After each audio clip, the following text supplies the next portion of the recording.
det er jo tredje testning. Og denne gangen så skal vi må ha litt vann. Altså vi har fylt opp med kaldt vann, iskaldt vaniljesukker og litt siktet hvetemel. Ok, jeg gleder meg. Da kan vi begynne med hvetemelet. Så har vi den store skjeen. Det skal være en drikke. Ja. Da må vi først ha det. Vi tar så cirka en skje da. Nok det.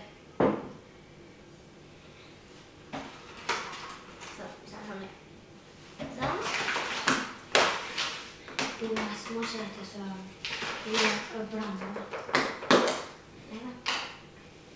Og jo. Så tar vi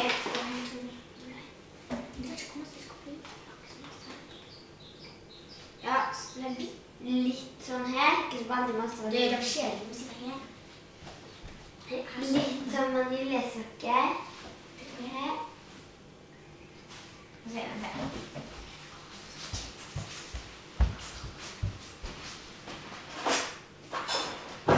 Bruk dine skjeer her det også.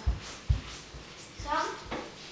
Og så tar vi bare også blande det. Det skal vi bruke. Det er litt forveres. Jeg synes det ringer litt på lunka nå. Uten klumpen da. Ja. Og vi har ikke sånne klumper og blokker og forlaget. Ja, mer, men det er bare til å mose det.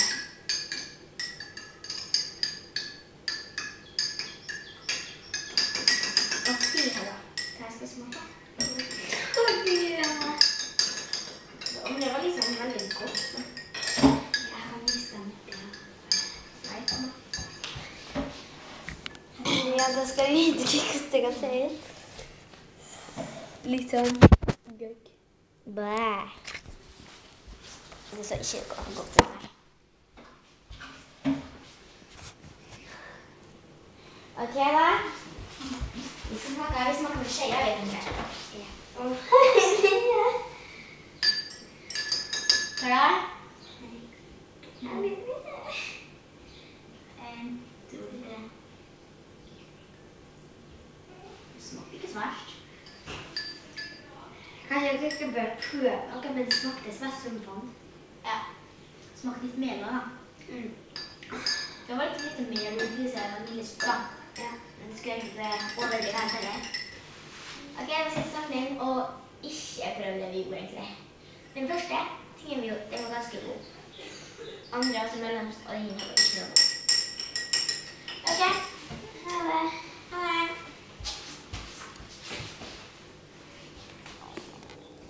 Ha det.